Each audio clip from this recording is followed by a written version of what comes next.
This episode of TRS is brought to you by the new Ford Fiesta. It's a pretty big deal. Coming up on today's show, we check out the third-person shooter MMO, Global Agenda.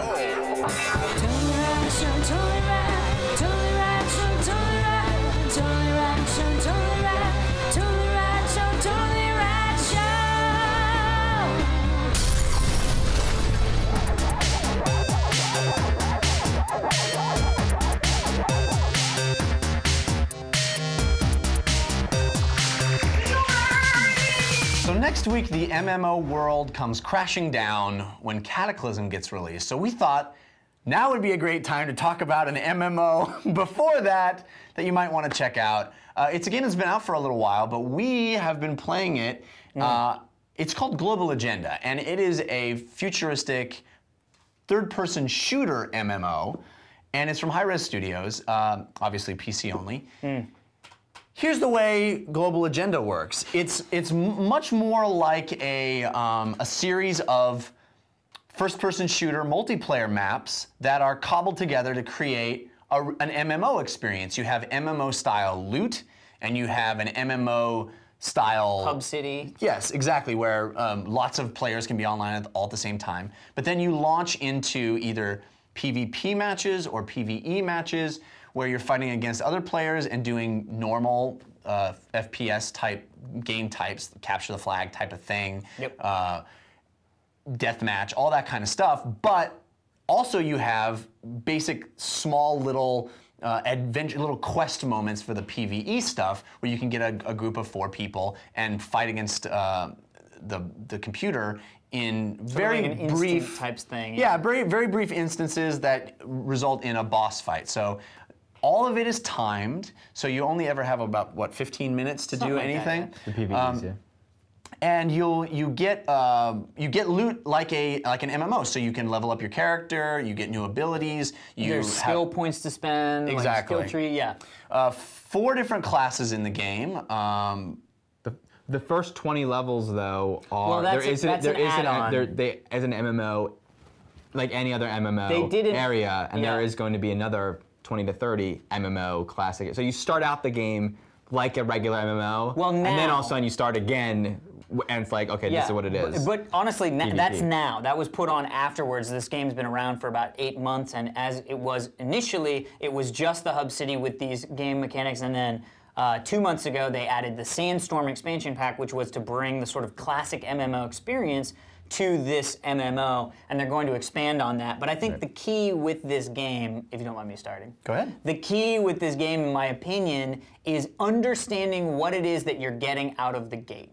Because in my opinion, it's not an MMO per se. It's like Team Fortress 2 or Unreal Tournament. It is very similar to TF2. It's class-based multiplayer shooter, except with this MMO elements wrapped around it. And I think elevates the type of game in far and beyond what you can get in a usual just sitting and waiting in the lobby section, where you're actually interacting with people. The lobby section. Yeah, the lobby. I mean, Read Highlights magazine and. yeah. So anyway, the first 20 levels I think are great, and it's sort of classic MMO style. There's a few little issues, but I think it's because this was an MMO added on top of this already in place shooter. We should mention jetpacks. Well, that's the thing with this, is that you have jetpacks, which are just super constantly, fun to play. always, Constantly. from level 1. As long as you like jetpacks, which is amazing. But I've had a blast playing this game. There's a couple little adjustments. Why is that? No, what is it that brings you to this game instead of other games?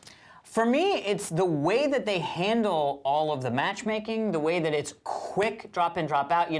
One of my big gripes with WoW was if you didn't have 3.5 hours, you should not get into an instance. Now, they've changed that. WoW has adjusted that very well. But that used to be the way with WoW, is that I would log on if people were there. If I had 20 minutes, there's no reason to log on. With this game, you can log in, have a half an hour, and actually level your character, get some momentum, get some loot. Very apples and oranges comparing it to WoW in the sense that it's a completely different type of game. It's a shooter, which already different, and you only ever have 3 skills at your disposal. You go into any match, you have a wide variety of different skills and items that you can equip, but you only ever have 3 of them active in any given time. Which I feel elevates the challenge.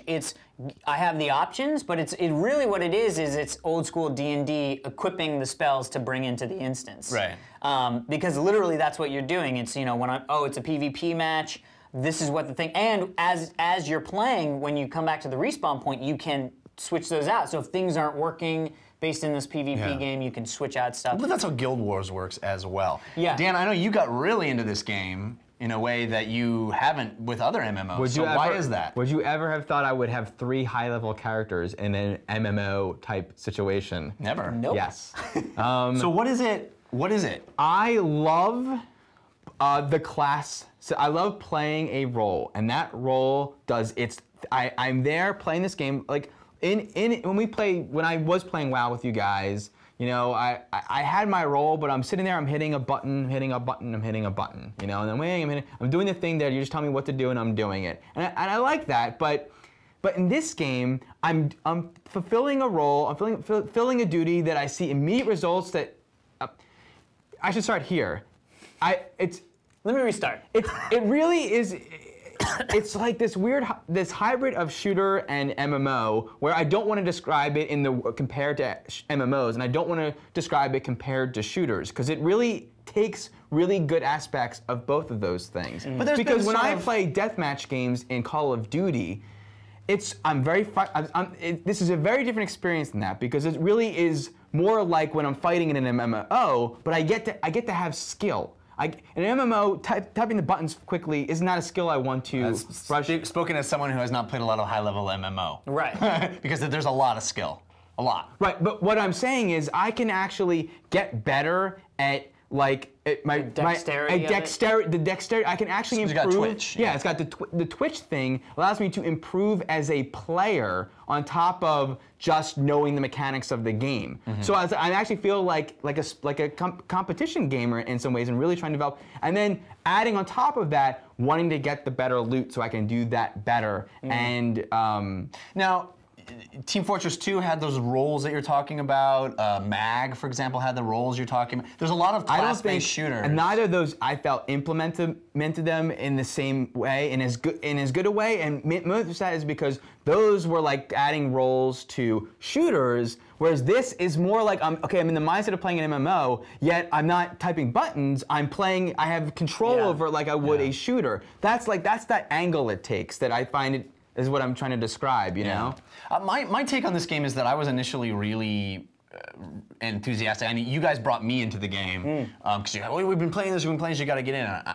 I really enjoyed, I didn't really enjoy the first 20 levels of the MMO because I felt like it's really a shallow, the quests aren't very interesting, it's not particularly well done from that perspective. But when I finally clicked in and got, you know, doing the PvP matches, doing the PvE matches, and sort of getting to level 30, which is where your skill tree caps out, I was like, wow, this really is very fun. I'm enjoying the class-based nature of it. I really enjoyed my role as well.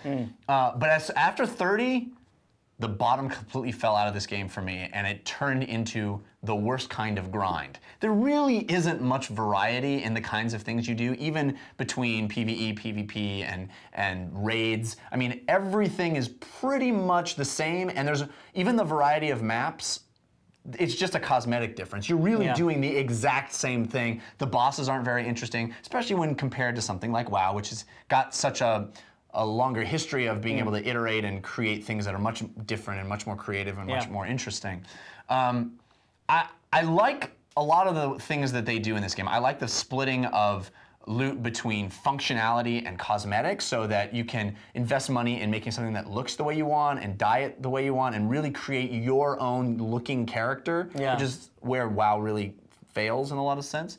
But not sacrificing the best quality of what you need to be competitive. Also, the way they handle loot is very good, in my opinion. It's if you're successful with the instance, everybody gets loot, and it's class specific, and you get a piece. you know, even into the purples and the sort of like higher end loot. Whereas in WoW, that's one of the big issues that I've had with them is you play this whole big long raid, and then it's like, oh, nothing dropped for your class. Sorry, that was a fun 12 hours. I just don't find the loot particularly compelling in this game. Well, but you're missing the 30 to 40 level is all about getting those conquest loots awesome where every stuff. 2 levels you get a new piece of loot, like the Or flame you win it. turret. I understand. Here's the cool thing.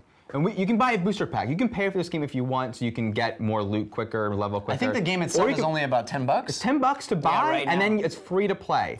And what the genius thing they do is what makes you care about what you're doing so much more than in any other shooter, Call of Duty, Halo, whatever it is when I'm playing this PvP game, when I'm playing with you guys or my teammates, and I'm playing against people, I want to win so bad because the only way to level up my character, to get him good, to get the cool loot, the only way to get that shotgun in Call of Duty or the thing that, you know, where everyone else gets it, the only way I can get that is if I win. I have to try my hardest to win. I'm not effing around, I'm not doing my own thing. You know, I'm trying to win. And most people are like that. Some people aren't doing that, and you get mad at them when they're not in the zone. But, it really is very nuanced in, yes, the maps don't change that much, but I find there are subtle differences in the way you have to attack a control match from a breach match. And the more time you play those things, like, I love finding the nuances in them, and even in the PvEs, the different bosses add different. You have to. But here's the thing: Not really. for $10, $10 is pretty why good. would you not give that a try? You know what I mean? I agree. I think it's definitely worth taking a look at for something cheap. If you're looking at an alternative, if you're looking at something that you want more of a sci-fi take on, or you wanted to try a shooter. Jetpacks, Yeah. just the idea of flying around with your friends and to do these things is so much different than just having to slowly walk or run to a place. It just doesn't have staying power for me. Totally Rad Agency, McButters, Vargo, Dr. Sleek. Totally Rad Agency. I don't Vargo may think not I'm be gonna there. play anymore. But McButters WoW will be happens there. next week. All right, remember to stick tuned for Today in Rad History, but we do want to thank our sponsor. The Ford Fiesta is back. It is a party. The 2011. If you guys missed it, we did a whole segment driving Spanish all party. over iconic places in Hollywood. But if we didn't tell you enough about the awesomeness that's in these cars, first off, very inexpensive cars. And with that, you get Bluetooth wireless audio, amazing. You can email, the car will email you its health reports, amazing. It'll be like, oh, I got a little burp in my burp. And it'll email that to you. Keyless remote entry, push button start. I mean, some of the stuff that you see in these Sync, dude. very expensive Sync is cars is coming in at Which I this don't think very it's called practical Sync rate. anymore. It's called something else now. Yeah, the Ford entertainment package. Here it is. You know, I got an Anyway, email from your actually car? from our old Mike, Steve, Amazing. who said he's thinking about getting a Fiesta, and he wanted to email me and say, I know you drove it. What did you think? And I was like, dude, it's pretty great. It's zippy. It's zippy. It feels fun, and it's got all those cool little like tech features. It's totally the kind of car he would dig. And honestly, that is really the big deal. Is you get what you would normally see for electronics packages in these super expensive luxury cars. I mean, there's things that this does that my super expensive luxury car doesn't do, and that I lament about. So check it out. Is there a website? I don't think there is. So go down to your local Ford dealership and take a look / test drive. Cool. See you tomorrow. On tomorrow's episode, we dance, dance, dance with Dance Central for Connect. Today is November 30th, and on this day in Rad, in 1998, a little game called Baldur's Gate was released. Did you guys play Baldur's Gate? Nope. Nope. Well, I got I'm a good beholder. news for you guys. It's on Good Old Games. Both Baldur's Gate and Baldur's Gate 2 have been released on GOG. I could not recommend these games more. In fact, I wish I had like an extra 30 to 70 hours of my life to invest. They're great games. Top-down RPG. Yes. Classic, deep, awesome. Downloading it today. Really, to this day, I will like it. Really, though? I think so. Okay, all right. Let's try it. How about try it then?